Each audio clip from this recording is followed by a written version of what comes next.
Welcome back to the second part of The Groom Who Never Came. Previously, Ranty Olainka was left stranded at the altar by her groom, Mofe Ige, who had rushed to the side of his injured ex, Morayo Adebayo. Heartbroken but resolute, Ranty replaced Mofe with the ambitious businessman, Like Adeyemi. But Mofe wasn't ready to let her go, and as the wedding vows were exchanged, a storm was brewing inside him. Mofe was lost. He had ruined everything. The love of his life had slipped through his fingers, and now she was married to another man. But what ate at him the most wasn't just the loss. It was the thought that maybe, just maybe, Ranti was better off without him. Just then, Mofe's phone buzzes. He picks it up, expecting a message from Morayo. Instead, it's from an old friend, Well. Text message on phone screen. Mofe, I heard what happened. Come meet me at the old bar tonight. We need to talk. Mofe's eyes narrow as he reads the message. He hadn't spoken to Well in years. Why now? Well was a figure from Mofe's past, a man who knew too much, a man whose loyalty was questionable. But Mof had nothing left to lose. Maybe Whale knew something that could help him get Ranti back. Or maybe this was just another bad decision waiting to happen. They met at a dimly lit bar at the edge of the city. Mofe walks in, his face dark with determination. In the corner of the bar, Wala sits alone at a table, nursing a drink. He raises an eyebrow as Mofe approaches. Well, grinning. Well, well, Mofe Egg, back from the dead. I heard about your wedding, or should I say, the wedding that never happened. Mofe doesn't smile. He sits down across from Whale, his eyes intense. What do you want, Whale? He asked. Whale leans back, taking a slow sip of his drink. I don't want anything, Mofe, but I think you do. You're here because you want something back, don't you?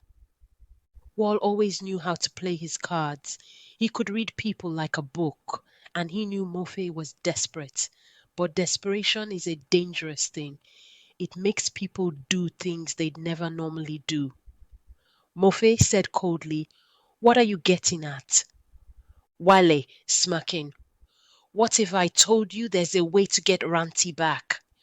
To make her regret ever walking away from you?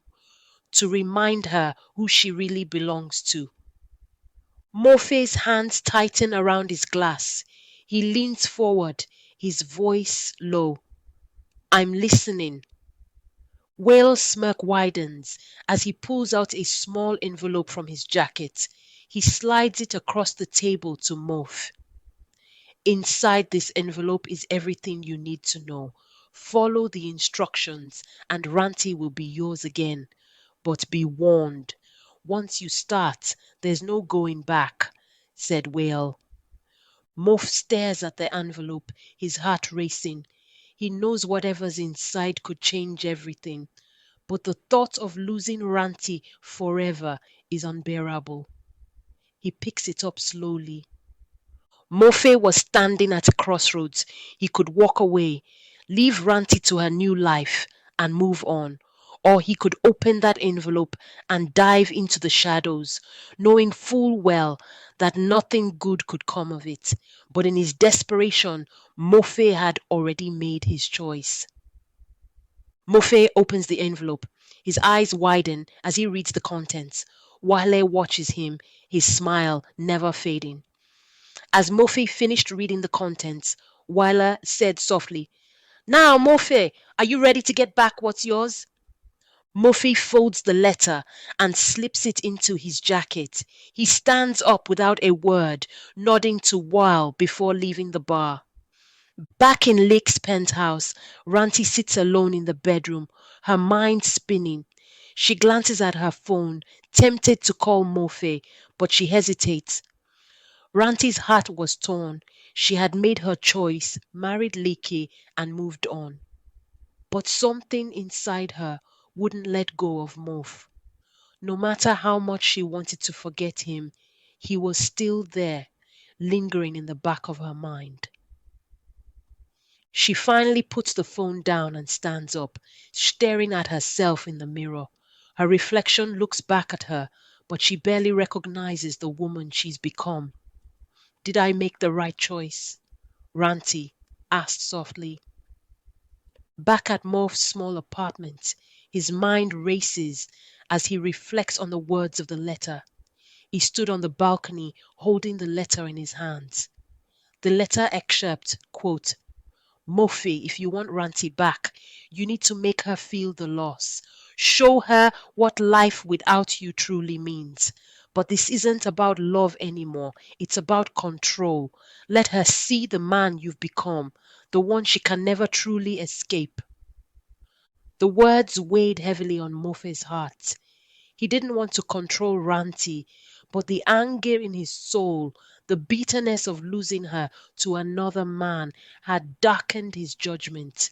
He had let Wales' advice twist his pain into a dangerous obsession, and now he was on a path he couldn't turn back from. Mofe grabs his phone, scrolling through old photos of him and Ranty. His hand hovers over the call button, but instead he calls Morayo. When she answers, her voice is weak and filled with confusion. Mofe, why are you calling me? Asked Morayo. It's over, Morayo. You used me and I lost everything. Don't contact me again. Mofe hangs up the phone, his hands shaking. He realizes Morayo was never the one he wanted. Ranty was always his true love, and he was willing to go to any lengths to get her back, even if it meant confronting the darkest parts of himself. Back at Licky's luxurious penthouse, Ranty's doubts grow stronger. She is pacing in the living room. As Licky sits at the dining table, reviewing business documents, oblivious to the storm brewing inside her mind. Ranty's heart feels heavy, weighed down by the finality of her marriage to Like. She glances at her phone again, unsure if Mofe has tried to reach her. Ranty, whispering to herself, why do I still care? He left me, he broke my heart. Lick looks up from his papers, noticing Ranty's distraction. Ranty, what's on your mind? Leke asked gently. Ranty's eyes are distant, clouded by thoughts of Mofe. She finally looks at Leke, trying to force a smile, but it's clear her heart isn't in it. Nothing, Leke. I just need some air. Answer Ranty. Without waiting for his response, Ranty walks out onto the balcony, feeling the cool breeze on her skin. Her thoughts swirl with memories of Mofe, his smile, his laugh, the promises they made. But those were all shattered now, weren't they? No matter how much Ranty tried to convince herself that Like was the right choice, her heart still ached for Mofe. But there was no going back. Or was there? The next day, as they prepared for a fresh, bright morning, a knock echoes through Like and Ranty's penthouse, startling them both. Ranty opens the door cautiously, and there stands Mofe, his face gaunt and determined. Lek immediately rises from his seat, his expression cold. Mofe, what are you doing here? Asked Leke. Mofe's eyes lock onto Ranty's. There's a desperate intensity in his gaze, a need for answers, for closure. Ignoring Leke. Ranty, we need to talk. Alone, said Mofe. Leke steps forward, placing himself between Mofe and Ranty. Leke sternly, anything you have to say to her, you can say in front of me. Ranty watches the tension build between the two men, but her heart races at seeing Mofe again. Her emotions are a tangled mess, and she doesn't know if she wants to hear what Mofe has to say or not. After a long silence, she finally speaks. Like, it's fine. Let him speak. Like's jaw tightens, but he reluctantly steps aside. Mofe takes a deep breath, stepping closer to Ranty, his voice low and filled with regret. I made a mistake, Ranty. A terrible mistake. I should have been there. I should have chosen you, but I didn't. And now, every day since, I've regretted it. Morphe pleaded. The words hung in the air like a confession, heavy and raw. Ranty's heart fluttered with 1,000 emotions: anger, pain, love, confusion. Could she ever forgive him for what he'd done? Ranty shaking her head. Morphe, it's too late. I'm married now. I've moved on. Morphe's voice rises with desperation. Have you? Have you really moved on, Ranty? Or are you just trying to convince yourself that you don't still feel something for me? Ranty steps back, tears brimming in her eyes, her heart battling between the life she's chosen and the man she can't seem to forget. Licky, who has been standing silently, finally snaps angrily. Enough, Morphe. You think you can come here and just take her back after everything you've done? You abandoned her. You don't deserve her. Morphe turns to Lecky, his voice filled with cold fury. And you think you do, Lecky? You've always wanted what I had, but you'll never have her heart. Not truly. The tension between the two men reaches its peak. But before a fight can break out, Ranty steps in, her voice trembling with emotion, yelling, Stop it, both of you. This isn't about who deserves me or who doesn't. This is about me, and I can't keep doing this. I'm tired of being pulled in two directions. The truth hit Ranty like a tidal wave. She couldn't let either man control her destiny. She had to make a choice for herself, for her own heart. Ranty turns to Morphe, her voice steady despite the tears.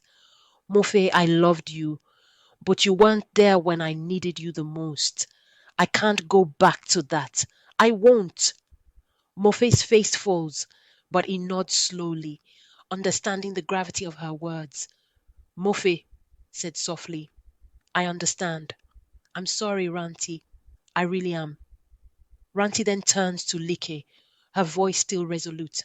And Like, you're a good man, but I don't love you the way you deserve to be loved. I can't keep pretending.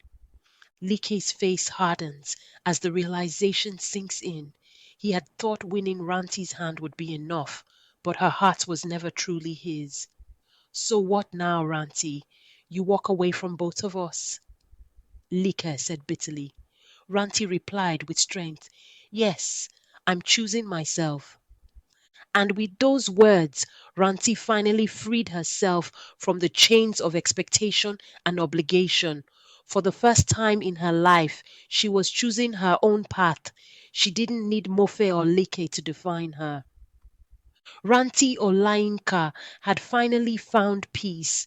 She had learned that love, while beautiful, could also be painful, but true strength came from knowing when to let go and choose yourself. And in the end, that's what she did. Mofe had lost Ranti forever, but in the loss, he had also found clarity. He realized that love wasn't about possession or control, it was about trust, and he had broken that trust. Now all he could do was move forward, carrying the lessons of his past with him. And as for Like, he realized that winning someone's hand didn't mean winning their heart. The life he had built with Ranti was built on a fragile foundation, and it had crumbled before his eyes. He too had to move on, learning that some things simply weren't meant to be. In the end, this was not a story of love triumphing over all, but of learning to let go. Love is a beautiful thing, but it can also break you if you hold on to it too tightly. Ranti, Mofe, and Leke each learned this in their own way, and as their lives continued, they carried these lessons with them, forever changed. Thank you for joining us for this story of love, betrayal, and self discovery. If you enjoyed this tale, don't forget to like, share, and subscribe to our channel for more captivating African folk tales. There are more stories to be told, and we can't wait to share them with you.